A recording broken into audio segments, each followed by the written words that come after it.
Bien, donc je vous ai demandé de venir ce soir donc, pour vous expliquer donc, ce que l'on sait donc, de l'accident de la circulation qui s'est déroulé hier soir sur le pont de Catane, donc un peu avant 22h30. Alors je vais peut-être commencer par la fin, comme c'est habituel avec les journalistes, c'est-à-dire que déjà, j'ai décidé d'ouvrir une instruction dans cette affaire, donc une information judiciaire pour recherche des causes de la mort, c'est-à-dire qu'un juge d'instruction va être saisi dès demain matin pour que nous puissions connaître le plus en détail les circonstances exactes de cet accident. Et ce que je vais pouvoir vous dire aujourd'hui, que j'ai déjà dit aux familles que nous venons de réunir, Madame Le Calonnec et moi, et que vous avez pu croiser lorsque vous êtes rentré dans le palais de justice, c'est ce qu'on sait donc à ce moment donc, de l'enquête qui ne fait évidemment que débuter puisqu'il y a moins de 24 heures que les faits se sont déroulés. Donc ce qu'on sait aujourd'hui, c'est un certain nombre de choses qui vont pouvoir être confirmées, infirmées, complétées par l'enquête du juge d'instruction. Alors, on va mentionner un épisode qui pour l'instant est... On va commencer par ce passage-là, même si pour l'instant ce premier passage demandera donc un certain nombre de vérifications. Il s'agit donc de faits qui sont constatés à 21h10 par la police municipale de Grenoble. Donc vers 21h10, la police municipale voit deux jeunes cours Jean Jaurès à Grenoble et ces jeunes circulent sur un scooter sans casque. Et elle voit ce scooter percuter plusieurs véhicules qui sont garés sur le côté et abîmer les rétroviseurs de ces véhicules. Elle voit aussi ce scooter passer plusieurs feux rouges. Elle voit surtout, à un moment donné, un automobiliste qui a eu son rétroviseur abîmé et qui décide de suivre le scooter qu'il considère comme l'auteur donc des dégradations. Et quand la police municipale voit ce chauffeur partir donc, à la poursuite du scooter, la police municipale, à ce moment-là, met son gyrophare, se signale et suit le scooter. Et à ce moment-là, d'ailleurs, l'automobiliste qui était parti donc, à leur poursuite arrête sa poursuite.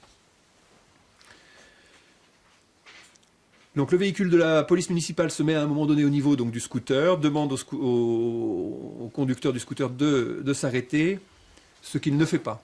À ce moment-là, la police municipale nous a décrit deux jeunes sur ce scooter.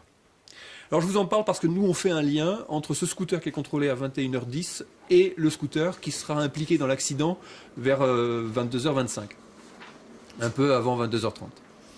On fait un lien pour l'instant en l'état de l'enquête, mais ce lien n'est pas encore totalement donc, avéré et ce sera l'enquête de déterminer si les policiers municipaux ont vu à 21h10 le même scooter qui est celui qui est impliqué dans l'accident de 22h25.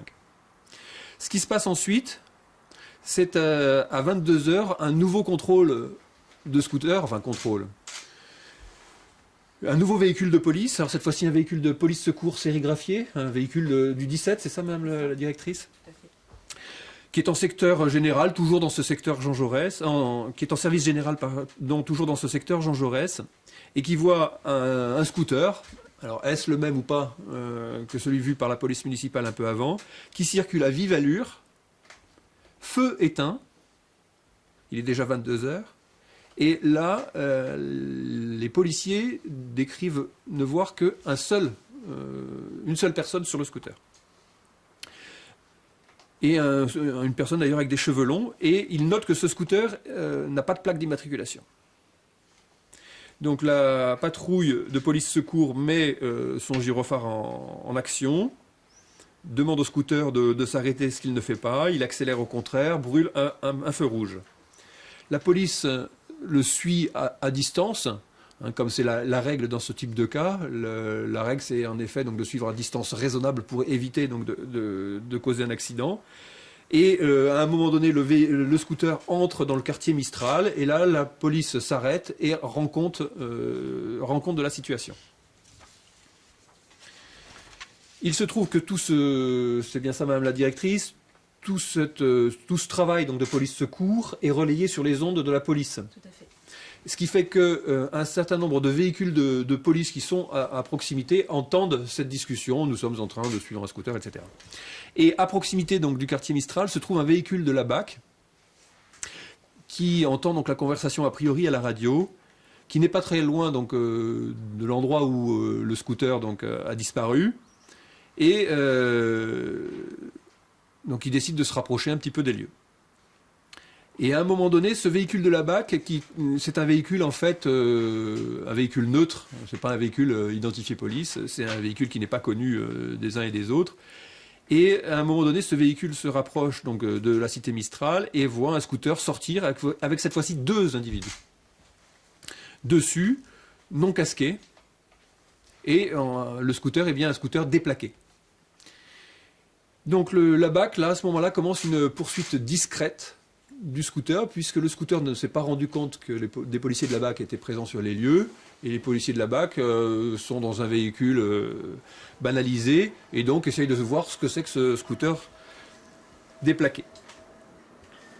À un moment donné, les 2 véhicules vont s'arrêter au niveau d'une passerelle. Alors, ils voient d'abord donc, ce véhicule brûler 2 feux rouges, et s'arrêter un peu plus loin vers une passerelle. Ils s'arrêtent, la BAC s'arrête, et on ne sait pas ce que font les 2 personnes sur le scooter. Toujours est-il que les policiers de la BAC, eux, se mettent en observation. Et là, il y a un concours de circonstances où, enfin, pour l'instant, j'appelle ça un concours de circonstances, mais probablement que c'est lié aux échanges radio entre véhicules de police. Il y a un nouveau véhicule de police qui arrive sur les lieux.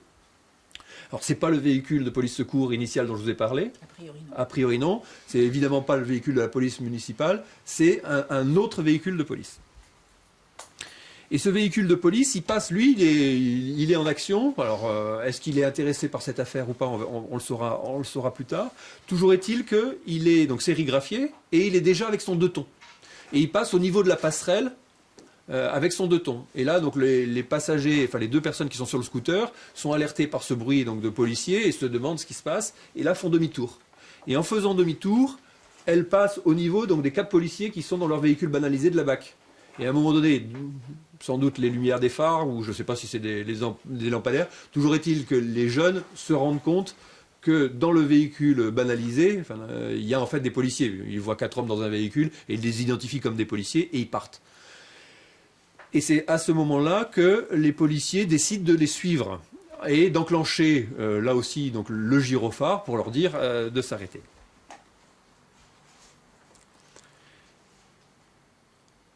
Donc le scooter, à un moment donné, s'enfuit. Il prend, à un moment donné, l'autoroute. Et là, il est suivi, en réalité, par les 2 véhicules de police. Le véhicule de la BAC et le véhicule sérigraphié dont je vous ai parlé.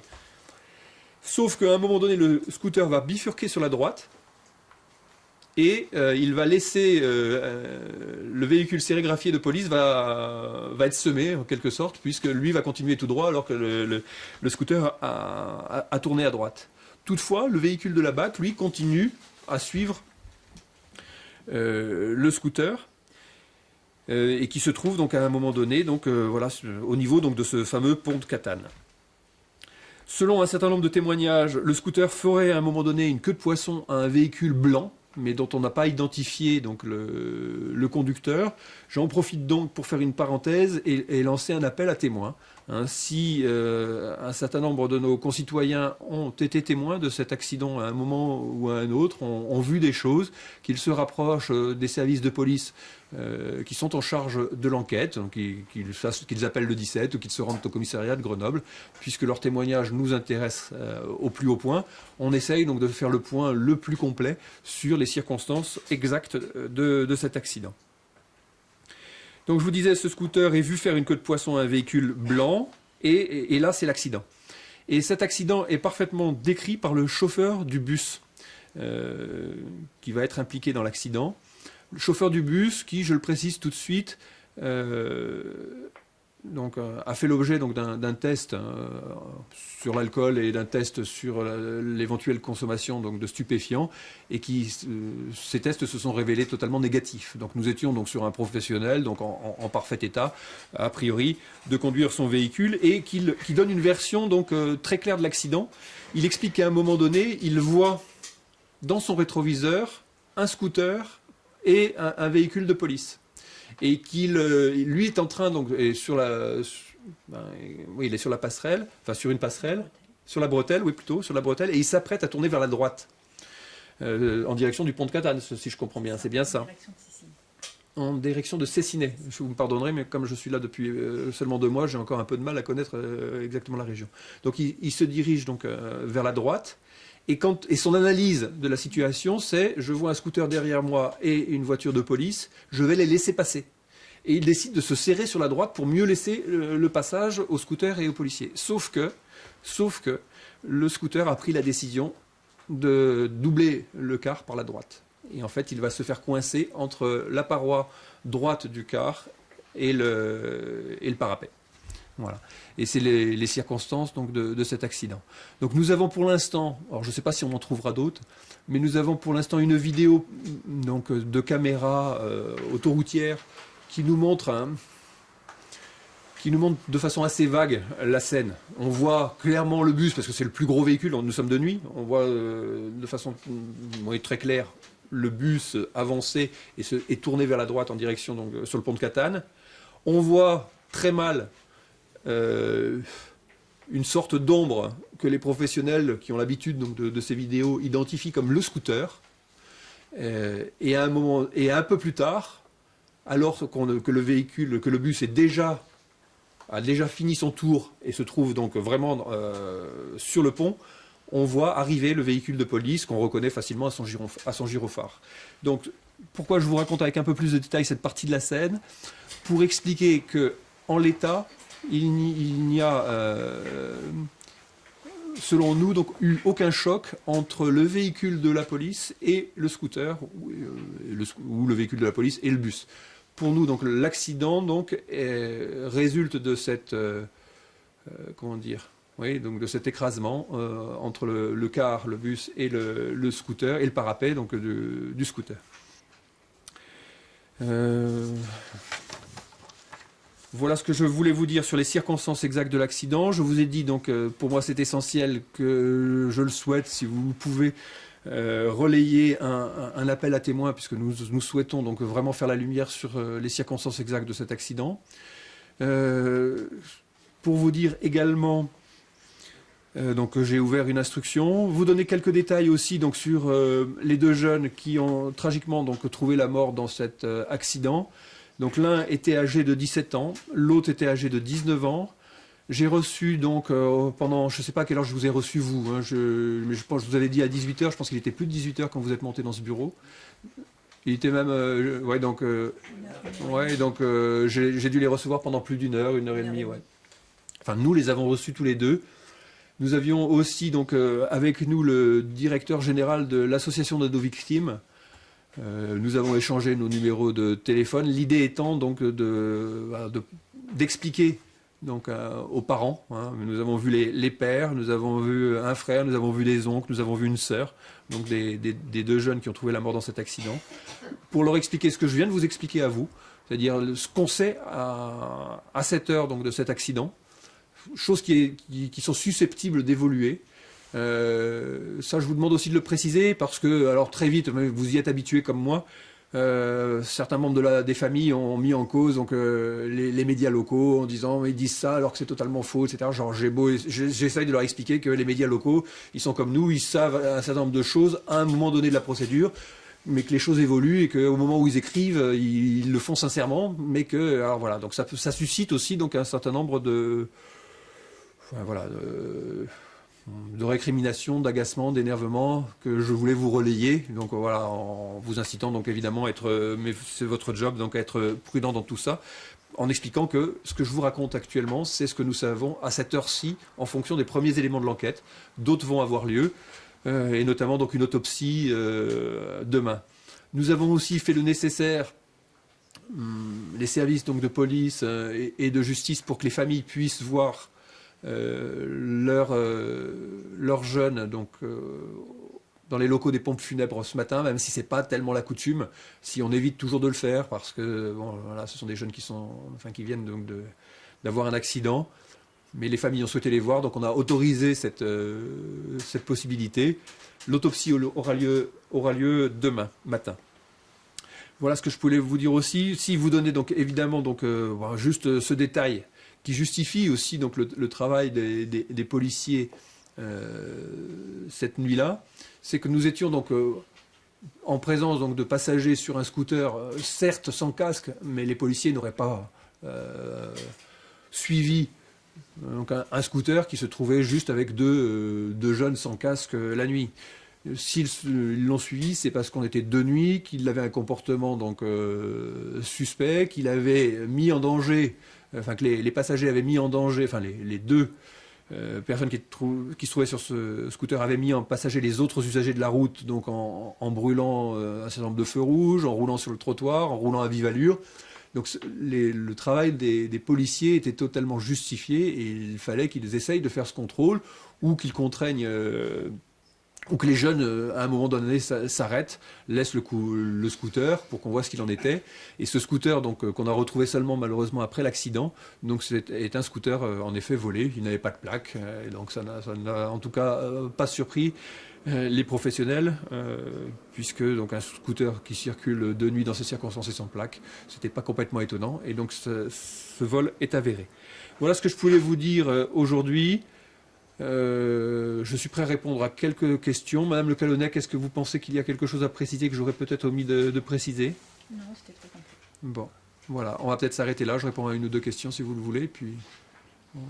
Donc en l'état actuel des éléments, vous ne privilégiez pas effectivement une implication directe de la police dans le choc ou l'accident lui-même? Alors je ne pense qu'il n'y a pas donc en l'état. Donc j'ouvre une instruction pour recherche des causes du décès, enfin des décès, et je ne vise aucune infraction commise par les uns ou les autres. Voilà, en effet. Donc la voiture des fonctionnaires n'était pas au contact du scooter? Non, ça c'est pour nous c'est une certitude à ce stade de nos investigations. Cela résulte pour nous donc aussi bien donc des premières auditions qui ont été faites que de la vidéo dont je vous ai parlé. Voilà. Après, la vérité d'aujourd'hui sera peut-être différente demain si donc il y avait des témoignages différents ou que des vidéos nous montraient le contraire. Enfin, nous avons quand même une vidéo qui ne donne pas tous les détails, on ne voit pas le détail de la scène, mais qui, interprétée, nous permet donc de conclure à cette absence de contact entre le scooter et le véhicule de police. Un expert judiciaire va bien sûr être nommé, qui va expertiser le bus, qui va expertiser la voiture de police, qui va expertiser le scooter, et qui sera chargé de dire s'il y a des traces d'impact de quel véhicule sur quel autre. Les deux victimes étaient-elles connues de la police? Oui, l'une d'entre elles en tout cas. Dans les deux? Les deux. Voilà, les deux. Et c'était bien le véhicule de la BAC qui était juste derrière. Oui. Pour résumer, le scooter et le véhicule de BAC sortent de la 480 sur la même bretelle. Ils roulent de Lyon en direction de Sisteron et ils sortent à la sortie Cessiné. C'est ça. Et ils y rentrent à Fontaine. Ils prennent la sortie Cessiné et le bus qui est à l'arrêt tourne sur la droite, Le bus est bloqué sur le stop. pont de Catane, au feu rouge. exactement direction Cessiné. Et on peut supposer que le scooter allait prendre le même cheminement. Et c'est à ce moment-là que l'accident se produit. Et ils se sont engagés sur la 480 à l'entrée précédente de Fontaine ou... Ils se sont engagés sur la 480 après Mistral, au niveau de Albert Régnier. Et il y a eu un va-et-vient sur la 480. Ah, ils ont fait un tour. C'est ça.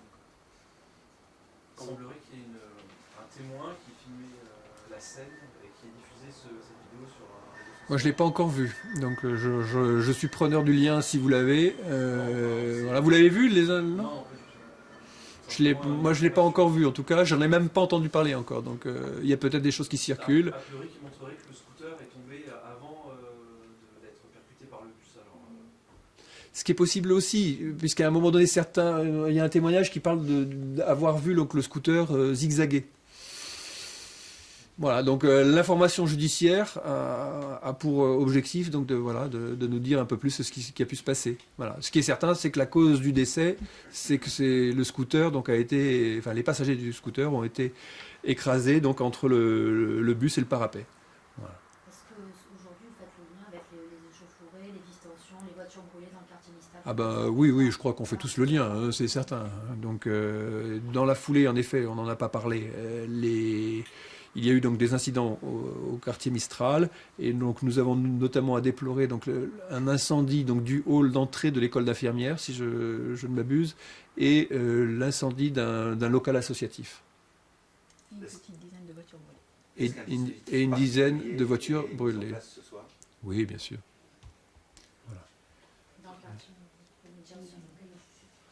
Oui, enfin là, on ne va pas Ah, rentrer dans pas les rentrer, détails, bien sûr, hein, bon. voilà. Mais évidemment. Oui. On dit également qu'il y a eu des cocktails Molotov lancés sur le casernement de la CRS 47.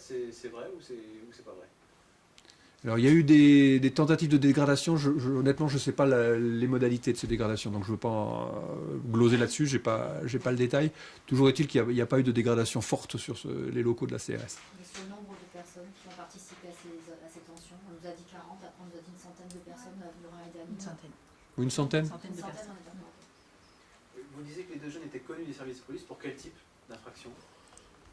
La petite délinquance Oui, on va dire de la petite délinquance. Et il y en a un qui était connu pour des affaires qui étaient plus du domaine du routier. D'accord.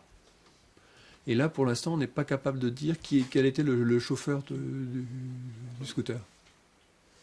Est-ce que vous pouvez confirmer qu'un jeune homme de 16 ans a été éborgné par un tir de LBD pendant les émeutes d'hier, si on peut appeler ça comme ça? Non. Encore une info que... On n'est pas au courant. Non. Non, aucune information en ce sens. Il n'y a pas eu d'interpellation. Le scooter, il est volé quand? Alors le scooter, il a été volé entre le 13 février et la nuit du drame, puisqu'il était entreposé sans assurance par son propriétaire dans un local. Et que le propriétaire ne s'est rendu compte du vol que lorsqu'on l'a appelé pour lui dire que le scooter avait été impliqué dans un accident. À Grenoble? Oui. C'est un X-Max 125? Un T-Max. 125? T-Max, ça doit être plus. Donc c'est une grosse cylindrée quand même, c'est un scooter assez puissant. Moi, j'ai a priori un 125, mais bon. C'est un Yamaha 125. C'est un fan de moto? Non, mais on avait parlé, on a passé le temps sur les réseaux sociaux. Non, je sais pas. Je vous donne les infos que j'ai. Voilà. D'autres questions? Surtout qu'à Sinistral, il n'y a eu aucune interpellation. Non. Est-ce que les policiers ont des consignes pour lancer des courses-poursuites justement contre justement tout ce qui est les deux roues? Oui, la consigne, c'est de ne pas entrer au contact, hein, et en effet, il n'y a pas eu de contact. Voilà. Et les consignes de jour ne sont pas exactement les mêmes que celles de nuit. L'idée, c'est de ne jamais mettre en... Enfin, je vous laisserai parler, puisque c'est quand même plus votre domaine, mais l'idée, c'est de ne pas mettre en danger donc, ni les autres usagers de la voie publique, ni même ceux qui sont poursuivis. Voilà. Et donc, cette poursuite s'est déroulée à distance, en fait. Voilà. Oui. Je vous en prie. C'était un suivi d'un deux roues qui avait commis plusieurs infractions au code de la route, qui n'était pas plaqué, dont on pouvait supposer une origine frauduleuse. Et c'était un suivi à distance pour voir la direction. Et dans un certain nombre de ces situations, les engins sont abandonnés et ça fait partie des missions de la police. À partir du moment où, bien sûr, on n'est pas dans une situation où on génère des dangers, des risques supérieurs pour la population, ce qui peut être le cas sur un après-midi, vers des parcs, etc. Là, on était sur une période de nuit, les policiers ont gardé une distance raisonnable pour assurer ce suivi, après s'être identifié, bien sûr, police nationale avec le gyro et le 2 tours. Vous avez parlé d'une des personnes qui conduisait le scooter avec des cheveux longs. Est-ce que cette personne, elle fait partie des victimes? Ça, vous savez pas. On Tout sait ça pas est si encore c'est assez la personne. vague. Non, on n'est même pas sûr. On n'est pas sûr que ce soit le Non, même non, a scooter, priori, mais ben, vous êtes sûr que c'est voilà. le même scooter, mais pas forcément les mêmes conducteurs. Et encore, c'est ce qu'on vous dit aujourd'hui, enfin, à cette heure-ci de l'enquête. Pour l'instant, nous, on fait le lien entre ces trois scooters qui sont vus à trois moments différents. Par la police nationale, par la police municipale, puis à un moment donné, une première voiture de police nationale qui rentre dans Mistral, et un scooter qui en sort au même moment avec les mêmes caractéristiques, mais pas forcément le même nombre de passagers, ni la même allure. Donc voilà. Le même modèle de scooter. A priori, oui. Et déplaqué dans les deux cas. Oui. L'enquête est confiée à quel service? Donc au commissariat de police. Le service précis, c'est chez vous, donc la SD. C'est ça. Voilà. On s'arrête là, messieurs, dames? Merci.